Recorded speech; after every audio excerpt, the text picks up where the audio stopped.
there's nothing more important for any singer than their voice. So imagine the emotions they must go through if it's suddenly taken away from them, and how they would feel when life gives them a second chance.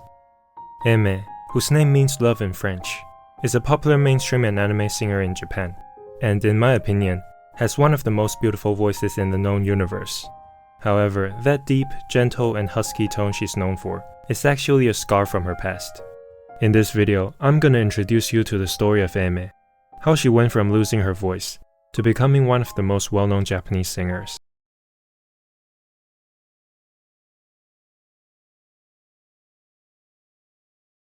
AIMER grew up in a household filled with music, thanks to her musician father. She was exposed to jazz and started learning piano and guitar at a very young age. It didn't take long before she discovered her passion for singing, and she would sing Utada Hikaru and Shina Ringo's songs until day's end. She also temporarily lived in the UK as a child, so she's able to sing and write with proper English. In junior high, she became a massive fan of Avril Lavigne, buying all her albums and every magazine she appeared in. Every single aspect of her life seemed to point toward a career in singing. That is, until one random morning, at the age of 15, AIMER woke up and realized that she had lost her voice. Her parents immediately took her to the hospital to see an ENT specialist. After a series of tests, the doctor explained that her loss of voice was caused by overusing her vocal cords without proper technique. AIMER was advised to adopt a less invasive treatment of vocal rest, where she must remain completely silent for a long period of time to allow her vocal cords to recover. Thus began the toughest time of her life. There's no guarantee of how she would sound or if she could ever sing again once the treatment's over. And as communicating with her peers became extremely difficult, the already introverted AIMER began to spend more and more time in isolation. The silence lasted for over half a year. After more than 6 months, AIMER started by whispering and making small sounds to gradually warm up her vocal cords. Once she could speak at a normal volume, she began experimenting with different vocal techniques that are less demanding on her throat. After a spell of weekly visits to the hospital, her doctor had both good and bad news to share. The good news was that with a more gentle vocal style, AIMER could continue singing and pursuing her dream. The bad news, however, was that due to a nodule that had developed, which leads to a deeper and huskier voice, her vocal cords could never fully heal on their own. But that was good enough for her. After spending months worrying about whether she could ever sing again, AIMER realized just how much she wanted to become a singer. With a newfound purpose, she also discovered suitable singing styles that allow her new voice to flourish while staying protected. The very same voice that is now loved by millions of people around the world. And since AIMER is fully aware of how fragile her vocal cords are, she has continued to hone her techniques with a total concentration to this day. In 2011, AIMER signed a contract with Fourseem, a management company under Akeha Springs, the famous production group behind some of the biggest Japanese singers like Yonezu Kenshi and Lisa. She then released Your Favorite Things, a cover album of pop songs with jazz arrangements. The album reached number 4 on the jazz album chart, while its lead track, Poker Face, hit number 1 on the jazz chart.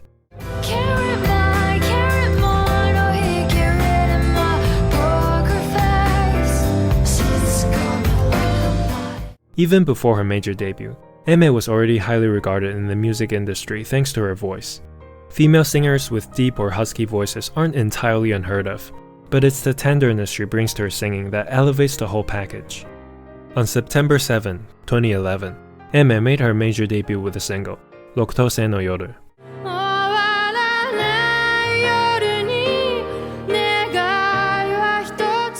The song was chosen as the ED for the anime, number 6, marking the first chapter of her journey to becoming one of the most decorated anime singers. Her first taste of success was soon followed by her second single, Replay, this time as the ED for Bleach.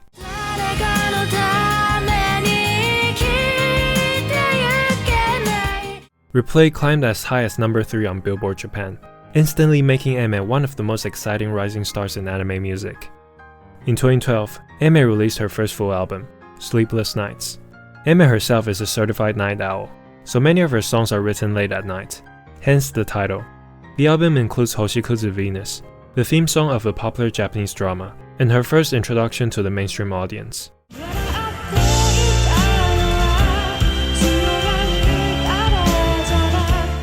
Another noteworthy track is Yakolesha, Nothing to Lose, a song that reflects on AIMER's struggles during the period when the future of her voice and dreams was uncertain.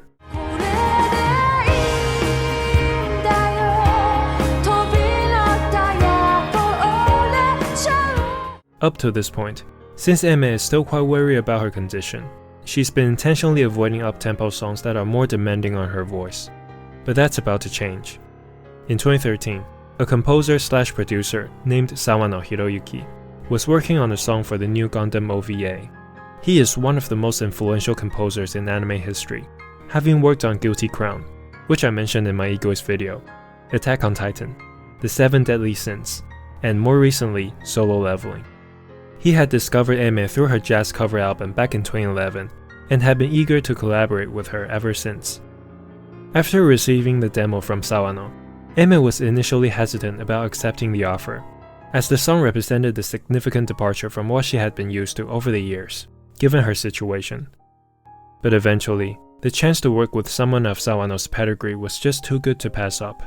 Plus, it might be time for her to test her limits. So she agreed to sing as long as they could find a balance between protecting her voice and meeting Sawano's demands, which they did.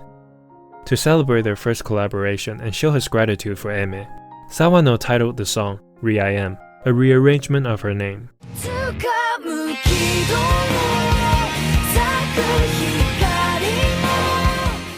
While the song reached number 6 on the Oricon chart, which is AIMER's personal best at the time, its biggest contribution was unlocking an entirely new possibility for her music, especially in the realm of anime songs.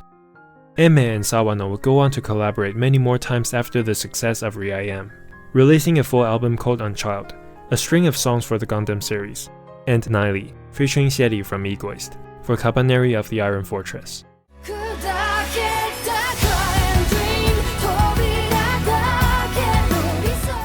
Although AIMER has put in a lot of effort into protecting her throat, the increasing live shows and releases of more intense songs still took a toll on her. Consequently, in January 2015, at the first stop of her first ever tour, her voice gave out. Only 5 songs into the concert, AIMER was already barely able to sing, but when she asked the audience if they minded listening to the end, the fans cheered. After 2 hours of struggle, many of her fans teared up and thanked her for staying on stage till the end, while AIMER and all of her staff cried together. Despite recovering soon after, the scare reminded her that as long as her vocal cords aren't fully healthy, it's a mine that could always go off if she doesn't tread carefully. When she was a teenager, she was advised to opt for the less invasive rest treatment, but now, it is possible to remove the nodule with surgery. However, there's a decent chance that her voice would change drastically, and that's not the risk she's willing to take. So ultimately, AIMER decided to live with this imperfect voice of hers. The incident also marked a turning point in AIMER's career. Since her debut, AIMER had always been under the impression that her music was the only thing that mattered. Showing her face would only ruin the image of her music. Adding the fact that she's timid by nature, there was a long time when many people didn't even know what she looked like. Even at her concerts, the stage was always dark, and she would sing while facing downward. But after this incident, she realized that the fans were there for her. Even when she couldn't sing properly, the fans were still cheering and encouraging her. People actually like AIMER the person. And suddenly, the spotlight no longer feels intimidating. This chapter of AIMER's career actually reminds me a lot of another popular anime singer, Lisa. When Lisa achieved her own career milestone in 2014 by performing at Budokan for the first time, she too lost her voice during the show. If you've seen my video on Lisa, you would know that the demoralizing incident was also a turning point in her career. To show her appreciation for the fans who stayed and cheered for her, she wrote a song called Rising Hope, which became one of her more popular songs.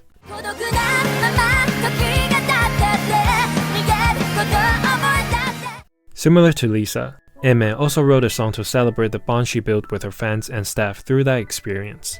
A track that, for many years, would be her most popular anime song, Brave Shine.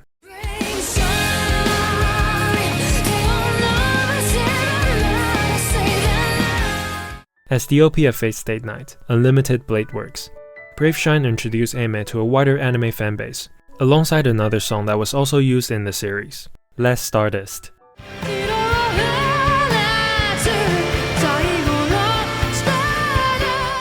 But that was only a small taste of what was to come, as 2016 was the year she truly became a household name in Japan. 5 years into her career, AIMER had firmly established herself as one of the most highly regarded vocalists in Japan, and many popular songwriters were desperate to collaborate with her. In July 2016, AIMER released a double A-side single, Insane Dream / Us,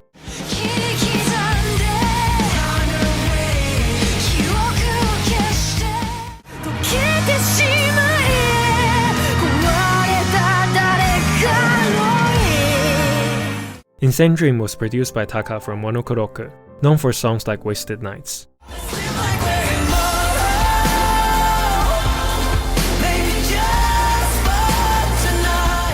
Us was created by TK from Rintoshite Shigure, best known for one of the biggest anime songs ever, Unravel.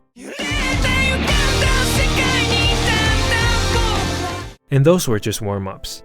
In August, AIMER released one of my favorite songs of hers, Chocho Musubi.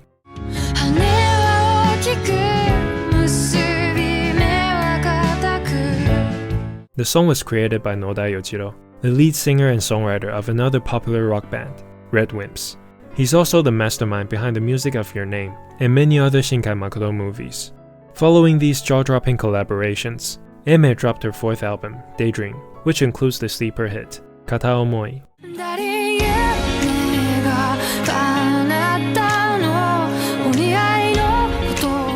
The song was initially only popular among her fans, but after a year since its release, it eventually reached the general public and is now her biggest mainstream hit. To round out this absolutely insane run of releases, AIMER finished the year with Akane Sasu, the OP of my favorite anime, Natsume's Book of Friends, Season 5.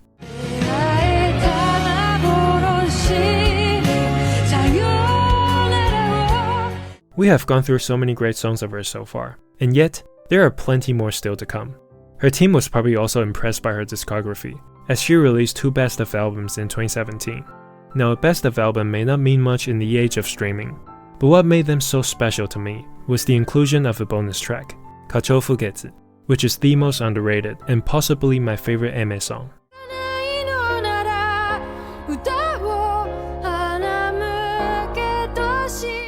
From 2018 to 2020, AIMER continued to prove why she is one of the most diverse singers in the industry, having tremendous success in both mainstream and anime music. Similar to Lisa's connections with the SAO franchise, AIMER also has a long-standing partnership with the Fate franchise. During that period, she provided 3 more songs for them, making it a total of 8 collaborations across different series, movies, and games.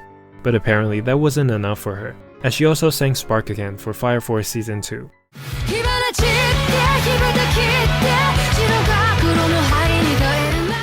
Refrain, the theme song of After the Rain, which is one of her best songs ever, and even outshone its anime.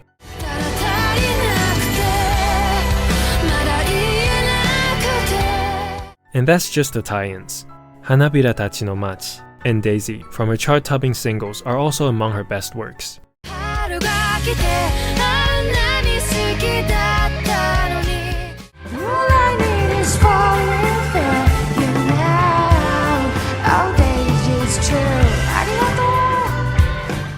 Aside from a string of top-quality single releases, in 2019, AIMER somehow managed to release 2 albums on the same day, Sundance and Penny Rain, which for some reason sounds like a new generation of Pokemon games. While both albums included previous releases, one of the standouts among the new songs, Koi wa Zurai, was written as a spiritual successor to Kata Omoi, and sure enough, it became one of AIMER's more popular tracks as well.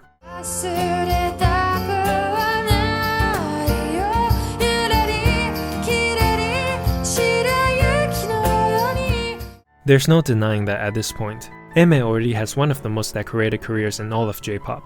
She has consistently been at the top of her game for nearly a decade. Her music appeals to both mainstream and subculture audiences, and it's rare to find an artist with such a balanced discography that caters to both sides. Take away anime songs like Brave Shine, and she's still a successful mainstream singer. Take away hits like Kata Omoi, and she still has one of the best anime song collections. However, despite all the accomplishments I've just mentioned, the true breakout year that catapulted her into global popularity wouldn't come until 2022. It all started on September 25, 2021, when AIMER announced that she would be providing the theme songs for Demon Slayer Season 2. This was probably the most anticipated season throughout the series, since it followed the phenomenal Season 1 and the Mugen Train movie that took the world by storm. And for AIMER, she had some massive shoes to fill, as Gurenge and Homura by Lisa are such iconic anime songs that truly define Demon Slayer.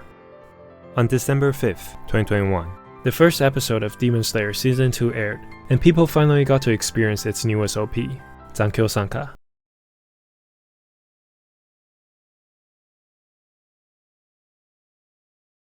Anything less than iconic would be a letdown, and iconic it was. AIMER suddenly became the focal point of the national spotlight. And as if that wasn't enough, on December 17, she joined Mile and Ikura from YOASOBI to perform Omokage on the first take.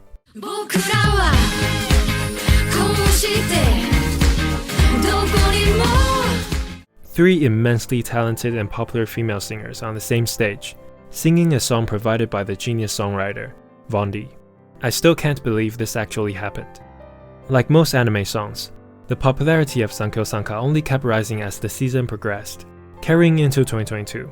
AIMER started the year by returning to the first take to perform Kata Omoi, followed by a performance of 残響散歌.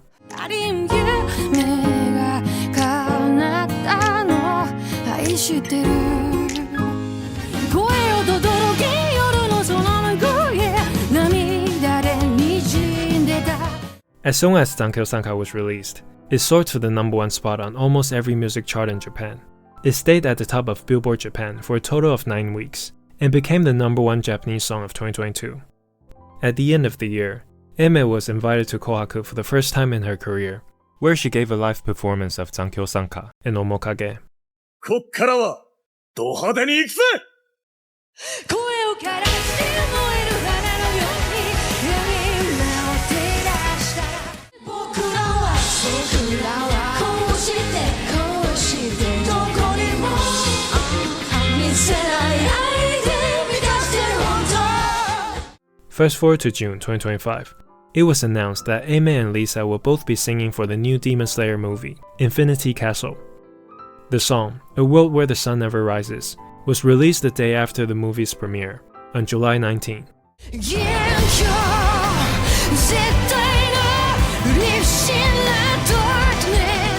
While AIMER and Lisa didn't quite reach the level of their magnum opuses, the movie was a massive success in Japan, overtaking Spirited Away with the second highest box office in Japanese history, trailing only behind Mugen Train. When AIMER's voice was taken away from her, it was the toughest 6 months of her life. But from that experience, she realized just how much singing meant to her. So when she was given a second chance, she cherished her voice and the ability to sing again with all her heart. Now, she has become one of the most popular mainstream and anime singers in Japan. This has been Cushion. See you next time.